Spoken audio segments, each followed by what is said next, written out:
Hello my dear beautiful people, ఎలా ఉన్నారు అందరూ? నేనైతే చాలా చాలా బాగున్నాను. ఇదైతే నేను వేలంకని వెళ్ళిన నెక్స్ట్ డే బీచ్లోకి వెళ్ళాము. యాక్చువల్లీ మేము వెళ్ళిన రోజైతే అసలు జనాలే లేరు. నెక్స్ట్ డేకి చూసారు కదా ఎలాగ వచ్చేసారో.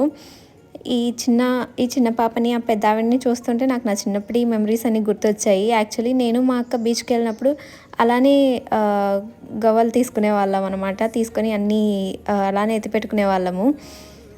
ఇక్కడ చూసారు కదా, ఇక్కడ ఫొటోస్ తీసుకోవడానికి చాలా అంటే చాలా మంచిగా ఉంటుందని నేను అక్కడికైతే వెళ్ళిపోయాను. అలా వెళ్ళిన కాసేపటికే బోట్ అయితే వెళ్ళిపోతుంది సముద్రంలోకి. యాక్చువల్లీ చేపలు ఈ టైంలో పట్టడానికి వెళ్తున్నారు. చేపలు పట్టేసి ఇంకా రెస్టారెంట్స్కి ఇంకా దగ్గరలో ఉన్న వాళ్ళకి పంపించేస్తూ ఉంటారు. మార్నింగ్ టైంలో మనము బీచ్ దగ్గరికి వెళ్తే ఫ్రెష్గా మనకి అప్పుడు పట్టిన చేపలని, క్రాబ్స్ని, ప్రాన్స్ని అమ్ముతూ ఉంటారు. మనకన్నీ లైవ్లోనే పట్టుకొని వచ్చి అయితే వేస్తూ ఉంటారు. ఈ వీడియో నచ్చితే లైక్ చేసి నా ఛానల్ని తప్పకుండా సబ్స్క్రైబ్ చేసుకోండి. Thanks for watching.